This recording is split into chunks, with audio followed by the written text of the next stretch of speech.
Hello guys and welcome. Today we're gonna be going through my favorite Barbarian build for Baldur's Gate 3. So let's get straight to it.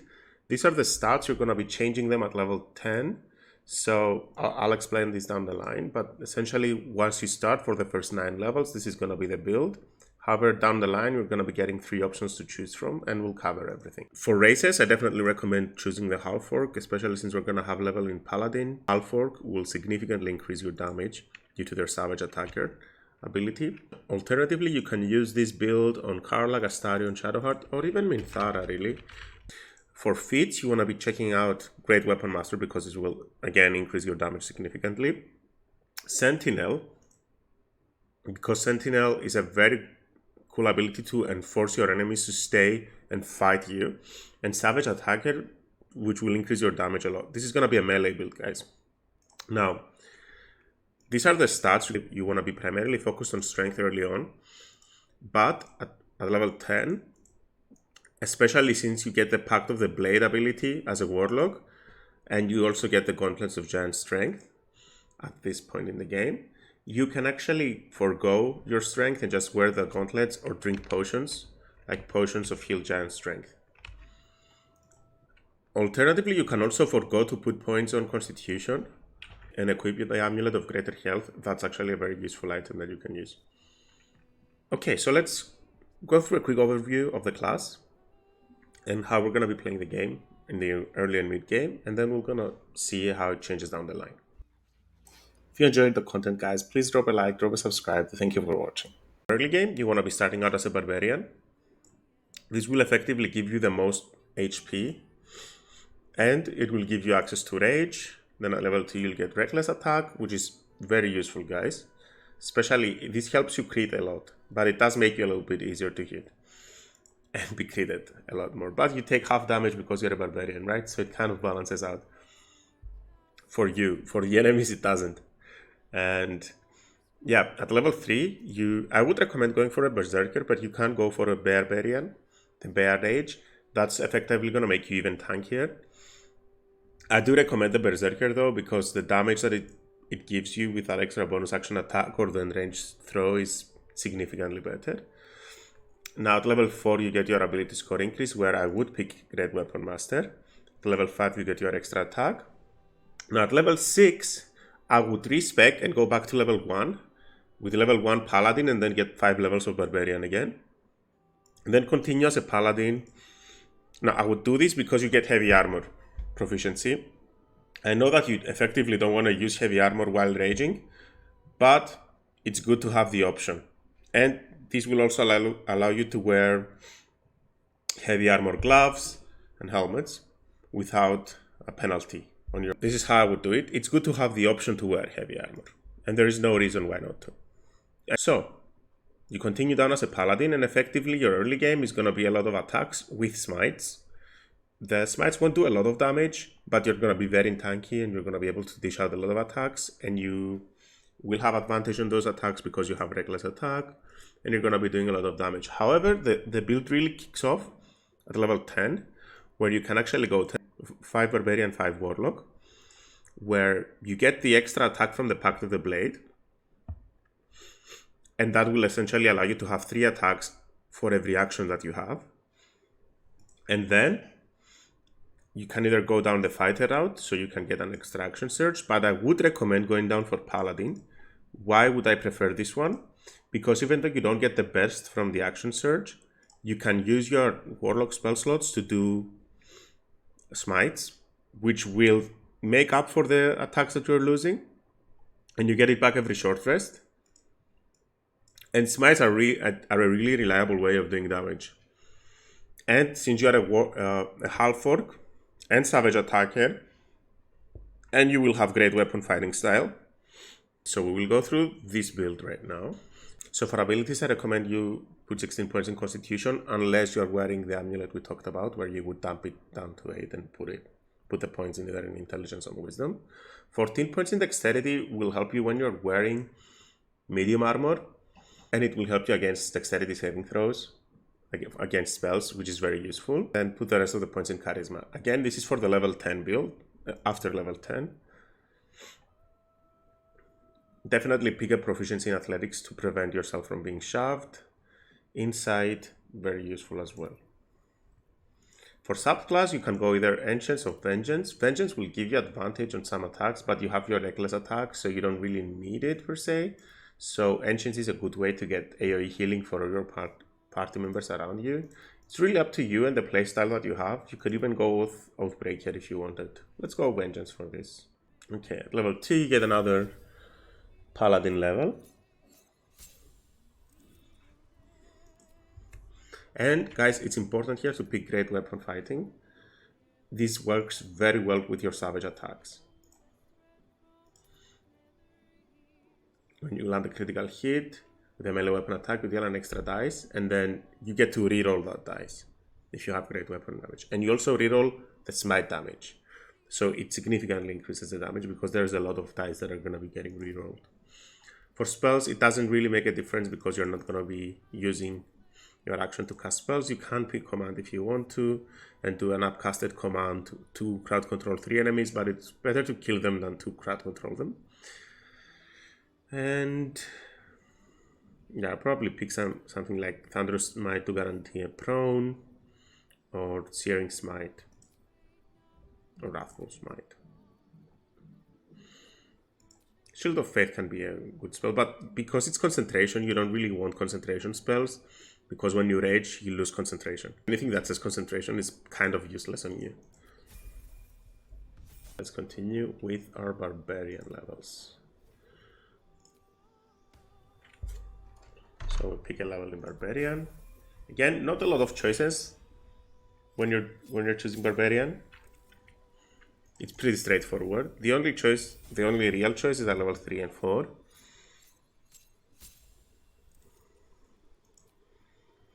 Where I would recommend you go Berserker, but if you want to go Wild Heart and pick Bear Heart, that also works.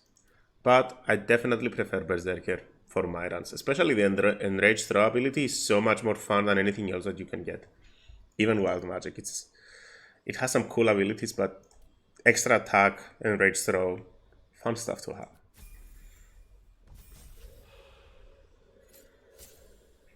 Alright, now you get a feat, which again, I would definitely recommend getting Great Weapon Master first. You have a reliable way of getting advantage with your reckless attack, so it's a very good way to boost your damage.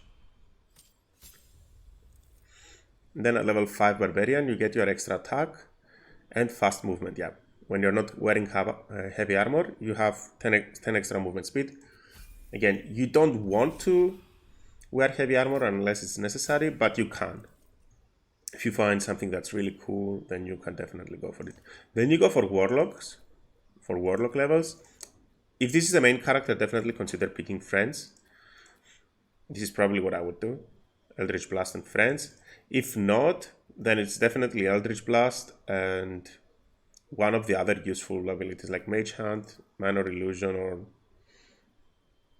yeah, you don't need Blade Ward because you have Rage, so probably Mage Hand or Mirror Image. Okay, at Warlock level 1, again, these spells are not, especially concentration spells are not useful on you, so you're definitely not going to be keeping any of these spells even if you learn them, so definitely pick Agonizing Blast in case you ever want to go ranged and throw some blasts. And I would either choose Devil's Sight so that you're not affected by darkness, or Repelling Blast in case you want to push your enemies. So probably I would go Devil's Sight here, because you don't plan on being a ranged character, right? And at level 3 Warlock, this is an important decision to make. You have to go Pact of the Blade. This will give you the Bind Pact weapon on your weapon, so you can actually do that extra attack. And for spells, at this point, I like Mirror Image, because it's very useful in a preparation round. Or Misty Step, and I would definitely replace one of my previous spells, like Hex, and pick Misty Step. Mirror Image. You can also go for Hellish Rebuke, because this is a very reliable way to do damage with your reaction. But if you go down the Sentinel path, you don't really need to go Hellish Rebuke. Well, for Warlock, again, you get another cantrip. I would choose either Friends if you're a main character and you don't have it, or Minor Illusion. And then from spells, maybe something like Invisibility or Mirror Image. At this point in the game, guys, you could go for Cold Person as a spell, but since it requires concentration and since you're going to be raging, it's probably not the best idea for you. In this case, I would probably go for Mirror Image or Invisibility, since it is a reliable way to increase your armor class if you go with Mirror Image. And I would definitely change Arms of Hadar into probably Invisibility. If you do go down the Sentinel route, you can get rid of the Hellish Rebuke. Again, I would probably go with either in Command or Invisibility. Now for Feats, now you have two options here. It's Savage Attacker and Sentinel. Now, Savage Attacker will allow you to roll your damage with advantage, your damage dice with advantage, on every melee weapon attack that you make. Now, if you have a brace mechanic on your weapon, then you're going to be able to use thrice the advantage, so like triple advantage on your damage dice, right? And this also works on your smite. And since you're also a half orc, whenever you land a crit, you're also going to be able to have an additional die, an extra die of weapon damage, which will also be amplified thrice. So yeah, this is a very good way to boost your damage. Now, if you want to go down the Sentinel route, the most important feature that you get is the Sentinel Snare. So essentially, apart from having advantage on all the attacks that you're going to be, on all the reaction attacks that you're going to be doing outside your turn, you're also going to be removing the movement speed of the enemy, and they're not going to be able to move for the rest of the turn. Therefore, they're not going to be able to go walk up to your allies and hit them. So they're going to have to focus you, and you're the tank of the party. So that's really good. However, I do prefer Savage Attacker over Sentinel. Finally, you do get at this point the extra attack, the third extra attack, your second extra attack with your packed weapon. So this is going to be really useful to get those extra attacks during combat. There's only two spells you can really consider here, and they are Fireball and Counterspell. The rest require concentration, and since you're going to be raging, you don't want to be having concentration spells. Now, Counterspell is very useful because you can use it at any time, not only just to get information on the enemy spells, but also to prevent them from casting spells. And I would also replace either Command or Hellish Rebuke with the other spells. So get Counterspell and Fireball at level 5 of Warlock. And finally, for the invocations, I would be picking Repelling Blast, just in case you ever have to go melee and you want to be able to push your enemies away off cliffs, etc. You could consider Fiendish Vigor, but since you're going to be holding the Baldur and Giant's Bane, and you're a Fiend Warlock, you don't really need that. Okay guys, let's talk items. So, there's a lot of good items for this build. I would prioritize every item that gives you additional crit points, and I'll tell you why. So, at this point, Sarevok's Horn Helmet will reduce the chance you need for a critical hit by 1. Now remember, since you have advantage on every attack because you can do Reckless Attack, this effectively means that if you can stack a lot of those items together, you can crit very reliably.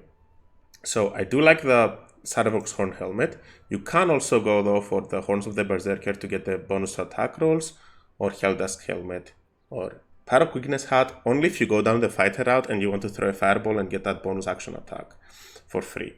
Additionally, Diadem of Arcane Acuity is very good because it will add your Charisma modifier to your attack rolls, so that's plus 3 damage. However, I do prefer the crit over that. Now, for cloaks, I do like the Shadeslayer cloak because it also does the same thing that we just mentioned with the crit fishing ability, but you can also go for Cloak of Protection or Displacement if you don't have it. For armors, go for medium armor. The best one you can get in the game, in my opinion, is a Flame Enameled armor. However, the Half-Plate Armor plus 2 is something you can get early on in Act 2, and it's a very good armor because it has the highest armor class you can get. However, this armor will also give you fire resistance. Now, Gauntlets of Giant Strength is probably the best gauntlets you can have.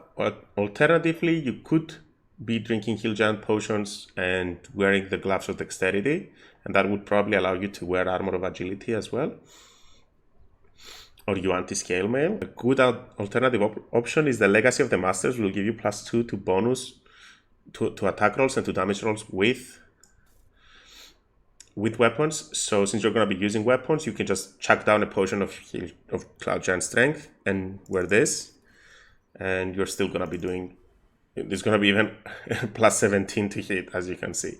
However, what you should notice is that your strength kind of gets nerfed when you bind your packed weapon, because now, as you can see, we lost the difference that our strength gives us. You still get the damage, but you lose out on your chance to hit. Let me just show you. So, as you can see, yeah, it used our charisma modifier when calculating the chance to hit, but it did add both charisma and strength modifier on the damage. It nerfs your damage when you go half warlock, half strength. But the nerf on one attack is probably worth it because you get an extra attack, right? And that's kind of worth it. Also, guys, always remember to have your reactions ask you, because we just wasted a spell slot because we weren't asked. But as you can see, we do a lot of damage. We did 104 damage with one attack, and we're not even preparing for it, right? It's just, you have a very high chance of critting. Now let's continue with items. So for boots, go for Boots of Persistence, or because it gives you the freedom of movement so you cannot be paralyzed, and Log Strider, so that's bonus movement speed. Or you can go for the Disintegrated Nightwalkers to get that extra mobility, or Evasive Shoes for the armor class. For amulets, it's either Certain Subjugation Amulet or Amulet of Greater Health. This is very good. It effectively boosts your HP by so much, as you can see. But Certain Subjugation allows you to paralyze an enemy, and then all subsequent attacks are going to be automatic criticals. And again, Killer Sweet card can guarantee critical attacks. It's amazing the amount of damage you can do. It can help you dish out reliably. And if you combine it with Search and Subjugation, you can guarantee a paralysis on an enemy or a boss, and then you can just take them out with your falling attacks. Now, if you're not going for Boots of Persistence, Ring of Reaction is very good because it prevents paralysis on your character. If you do go with that, you can wear the Caustic Band, which is also very useful. For bows, you can go for Darkfire Shortbow in order to get resistance to fire and cold damage. But I do prefer the Deadshot because it increases your chance for a critical hit, and that's great. For weapons, I like Baldur's Giant Slayer. It does add your strength modifier on an attack roll. It doubles the damage from your strength modifier, so it effectively gives +8 right now on every attack that we do. And you can also go in Giant Form, which will do an additional 1d6. So it's +1d6, +8 on every attack that you do. And again, you have advantage on attack rolls against large or greater or huge or gargantuan creatures. So it's not necessarily that important. You're not going to be using it a lot, but it can be very useful at some points. Now, you could go for other weapons as well. It's not a necessity. I would say it's probably one of the better options for weapons. Before you start your day, you want to be doing a 3rd level Armor of Agathis and get that free temporary HP that will reflect damage on your enemies. And you want to be drinking your potion. Now, we have Potion of Giant Strength, but you could go for Bloodlust, and it will give you 3 extra attacks on a combat encounter. Elixir of Heroism will give you a free Bless on every attack, so that it's going to increase your chance to hit. Universal Resistance, always good. Arcane Cultivation potions are very good, especially when you want to be doing Smite. So you can drink one, go in a fight, do the extra smite damage, and then drink another one, go in another fight. And this works a lot better on you than on any other spellcaster, to be honest. Then Elixir of the Colossus is like a mini version of the Baldur and Giant Slayer Giant form, really. But you can drink that as a bonus action in stage throughout the day, so it's a little bit better. But Elixir of Bloodlust is probably my go-to at this point. But let's go with the Cloud Giant Strength. Because, yeah, it can do extra attacks, but there's not enough people to kill here. For potions, you always coat your weapon with a poison or Crawler Mucus. That's also a very good one. So Purple Worm Toxin will give you extra poison damage, but also Crawler Mucus is a very reliable way to get paralysis on your enemies, so even if you don't go with a Subjugation Amulet, you still have a way to get paralysis. And Potion of Speed, again, you get an extra action, so that's 3 attacks, that's very useful. From all the elixirs, the best one is, I rank them in order. So it's Elixir of Bloodlust, Elixir of Clown Giant Strength, then probably Hill Giant Strength, and then it's Colossus, and then it's a Cultivation, then Elixir of Heroism, Universal Resistance, Arcane Cultivation, lower levels, and Elixir of Resistance is only good if you go Barbarian, because it effectively acts as a Universal Resistance Elixir. So yeah, these are the items, guys. Now let's look at some combat. Fun tip for you guys to know. If you do start the combat by attacking, you actually do get the 2 extra attacks. This is a little bit weird. Why not? Let's do a free attack. As you can see, we crit, so that was 2 plus 47, and if we do, yep, plus 60. So how much was that? 1 opportunity attack. Let's just look at the log. So as you can see, there was a reroll, so we rolled twice on every die, right? All those ones and all those small numbers were rerolled.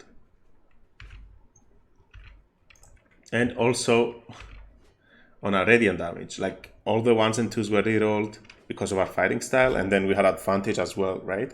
So this really boosted our damage. Like you see all of those 1s and 2s, they became 6, 5, 6, and 7, right? All those 1 and 2s that you can see. And even there, like, it's very reliably, and since you're doing a lot of you have a lot of dice, it does boost your damage a lot. Okay, so again, Hellish Rebuke, a very reliable way to do damage when it's not your turn. We're in Frenzy, so we can even pick up one of them and throw them at someone else with our bonus action, right? Or we could do Frenzy Strike. Now, Enraged Throw is not going to do that much damage, but again, it's a fun way to play around in combat, and you can throw them very effectively off cliffs. So let's just do Reckless Attack. Always click on Reckless Attack before you attack. We need to roll exactly perfectly to kill him at this point, so not really worth. I'd rather just do another attack. You see, automatic critical again. You crit so much with this build, guys. Now, we still have more attacks. So we can guarantee a crit at this point. 16 to hit. They rolled an 18 critical hit. So we can guarantee a paralysis on an enemy. Your next attack will be a critical, but it's already a critical hit, so there's no reason for us to do that. And now we can choose to paralyze him, but he doesn't have enough HP to go for that. Now, if we use a lower level smite, he will die, but let's just see how much damage we're gonna do. Yep, plus 47. And now, since we are wearing the Long Strider boots, we have a lot of movement speed, right? And now we can do another attack here, either with a Frenzy Strike or the Great Weapon Master. And we can, we rolled a 20, so that's 30 plus 7. So we can guarantee a crit now. And now we can add a Smite, and level 1 Smite did 36 damage. Because this is how this build works, guys. There is so much reroll going on all your crits. As you can see, 3 rerolls for every die, right? So that's not a small number at all. So it effectively boosted our damage by a lot. So 48 plus 8 from the 1d8 Radiant extra, it did 36. So that's almost max damage. This is such a strong build that it could effectively solo the game, in my opinion, but you would have to use Elixir of Bloodlust, and you're gonna be needing a lot of potions of speed. So let's do another one just for fun. Yeah, that's how it is. Every attack can do up to 100 damage, or even more. So this is the build, guys. I hope you enjoyed it. Let me know what you think in the comments. Thank you for watching, and if you enjoy the content, please drop a subscribe, like the video, and I'll see you in the next one.